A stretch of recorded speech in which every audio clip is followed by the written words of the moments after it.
We're calling all writers, storytellers, and creators of tales of the paranormal and supernatural. Do you have a spine-tingling story that's too chilling to keep to yourself? If the answer is yes, then wherever you are in the world, the Haunted UK Fiction Podcast wants to hear from you. Whether you're a published author, an aspiring writer, or someone with a natural gift for storytelling, this is your chance to share your work with a global audience of listeners who crave the eerie, the unexplained, the otherworldly. We're looking for original fictional short stories or novellas with strong paranormal or supernatural themes. Your stories can be suspenseful, mysterious, atmospheric, terrifying, thought-provoking, even darkly magical. If your story is selected, we'll professionally narrate, record, mix, and master it into an audiobook-style format, then feature it on the show. You'll get a copy of the finished production to use however you like, and you'll retain full ownership of your work. There are no fees, no contracts, and no hidden jargon. Your story deserves to be heard. Whether it's a tale that's been haunting your notebook for years, or maybe something that you're finally ready to unleash, this is your chance to bring it to life. To submit your story for consideration, email us at hauntedukfiction@hotmail.com. And don't forget to follow the show on Instagram at hauntedukfiction. Now sit back and enjoy the episode.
Hello and welcome, dear listeners, to Haunted UK Fiction, a sister podcast to The Haunted UK, which features original flash fiction, short stories and novellas with paranormal themes.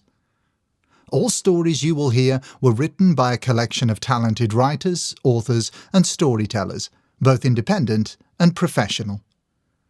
Welcome to our monthly Flash Fiction Friday, bite-sized bonus content for your spooky listening pleasure. In today's episode, we'll be reading Running from the Christmas Tractor, which was sent in to us by Harrie Tabor. Harrie is, in her words, finally getting her act together and actually writing some stories, instead of just daydreaming about writing some stories. She loves the look of stained glass, thinks fancy rats are extremely underrated as pets, and because this is a Christmas-themed episode, would like to share that her current advent calendar record is 15. Maybe one day, she'll reach those dizzying heights again.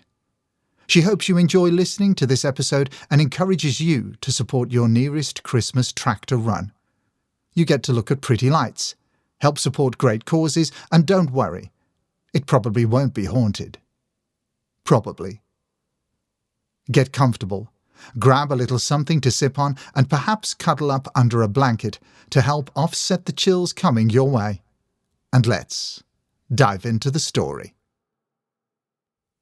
It was little wonder, in May's opinion, that Christmas cards neglected to show the reality of winter weather.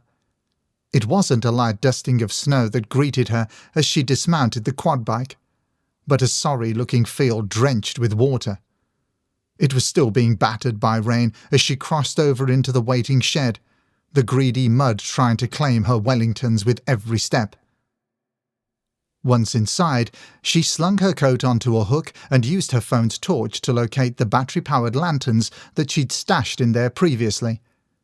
Switch by switch, she chased away the 4 a.m. darkness until only a few more stubborn shadows remained. Her normal routine, waking up at 5 a.m., was a hardship she'd become inoculated to over the years. Such was the lot of a farmer. That being said, losing an additional hour of sleep was something she was struggling to adjust to. Thank heavens it wouldn't be for long. Her blank canvas awaited her. The tractor's metal was desperately cold to the touch. She could feel the chill seeping in as far as her bones, despite her thermals. "I know what'll warm you up," she whispered to her recent purchase. "How about a little Christmas magic, eh? Heaven knows you deserve some after everything." Sitting behind the tractor, a wonky shelving unit she'd been meaning to rebuild for 11 years held a collection of boxes. She grabbed the nearest few and pried them open. After taking stock, she retrieved the crumpled plans from her pocket, the ones she'd spent the last few 4 a.m.s drafting, and set about bringing her vision to life. She started with the wings. Her left knee served as a great tool to bend the wire with, and when she'd achieved her desired shape, she began to wrap it with fairy lights. Crafting the wands seemed like the next logical step. She enlisted the help of short snips of tinsel, sending them shooting out from the tip of a shiny metal rod that she'd been saving specially for this project. The most tasking part of the whole endeavour was the dress. Fabric could get caught in the wheels as the tractor rolled along, so that was a no-go. In the end, she was able to achieve moderate success by using tinsel for the outline and strategically draping fairy lights within. A few rolls of duct tape later, and it was no longer a tractor sat there, but a Christmas fairy. Okay, more like some kind of Christmas fairy tractor hybrid creature, but still. It was something to marvel at, how a few decorations could create something so lovely. And it was lovely. Her best effort yet. How long had she been doing the Christmas tractor run for now? 5 years? 6. Every time she got that little bit better, dreaming up the initial concept, tearing the duct tape, neatly arranging the various components. All of it came easier to her this time than it had the last. She still had a bit of polishing to do, of course. There were a few tweaks left to be made, to refine her design, but the effort she'd put in would be more than worth it on the night, when the sight of her bedecked tractor helped people cough up money for a good cause. Love Against Loneliness was a charity close to her heart. She was fortunate. She'd always had people around her, but that wasn't the case for everyone, particularly farmers. Take her old friend Sidney, for example.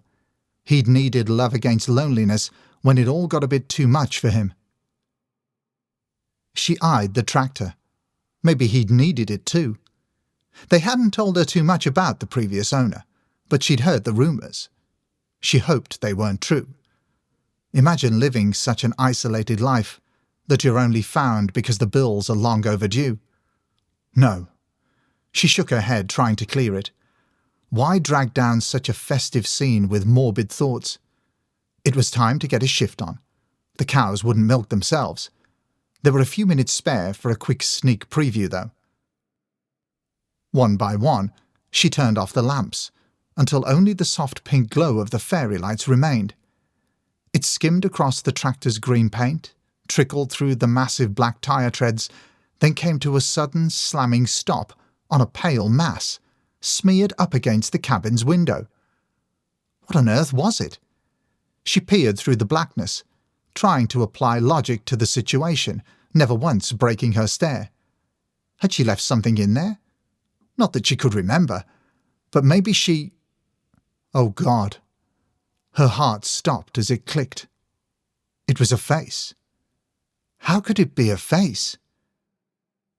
She had to move. She needed to move. The nearest lamp was close, so close. One tiny flick and there'd be no one there, just an empty seat. She knew darkness did strange things, that it danced and swirled before your eyes, creating forms from nothingness. There wasn't a man there. How could there be? She was alone. The tractor's door swung open. A much-needed surge of adrenaline sent her careening into the lamp. She joined it on the floor, scrambling around among stray pebbles and clumps of mud until she was finally able to wrench the dial onto full and welcome some proper light back into the shed. She spun, thrusting the lamp in front of her. Nothing. There was no one in sight. The driver's seat was empty, and there was no body looming over her. Even the door she could have sworn she'd heard open. It was firmly shut, and she definitely hadn't heard it close again. She scrambled up, grabbed something solid, not really looking what it was, and wielded it as she searched the space, even checking in nooks and crannies that she knew, realistically, no human could possibly fit in, child or adult. Still nothing. She was alone. She'd always been alone. Just her and the stone-grey sky holding back the sun from ever reaching her.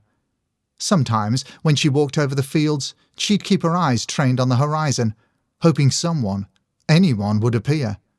They never did. She was always left alone. So alone, convinced there was no one left in this miserable world but her.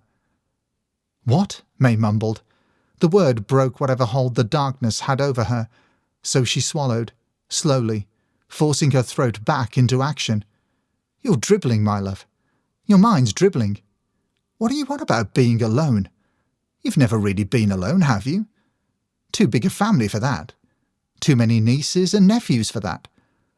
Her mouth was working now, and her legs followed suit, carrying her around the room so she could switch off the lights and make her escape. Back to normality. Back to feeding chickens, herding sheep, and cleaning horse stalls.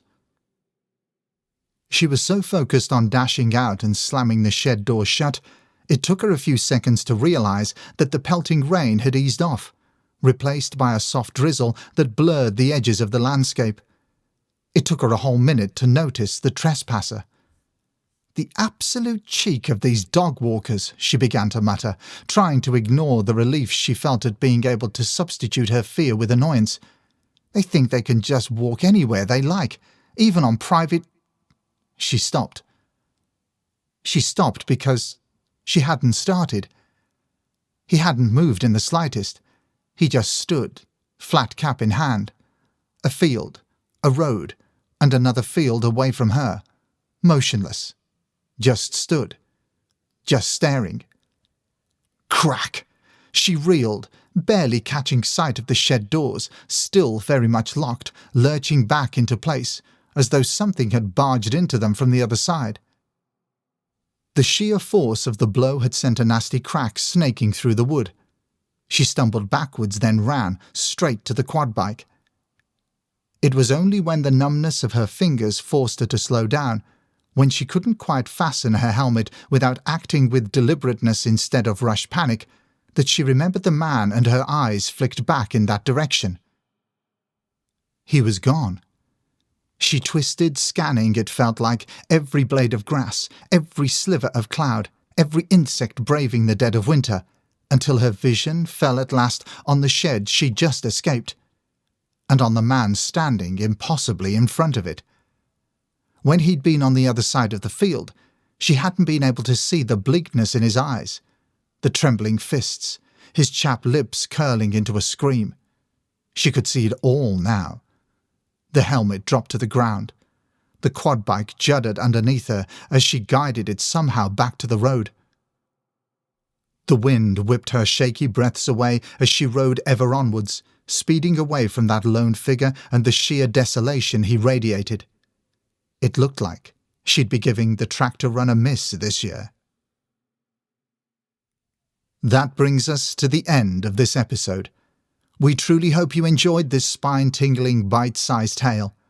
Stay tuned for more Flash Fiction Friday episodes in Season 2 of the Haunted UK Fiction podcast. If you have an original story that would send a chill down our spines and you would like to submit it for review, simply send it in to hauntedukfiction@hotmail.com. That's hauntedukfiction, hotmail.com. Until the next time, stay safe and take care.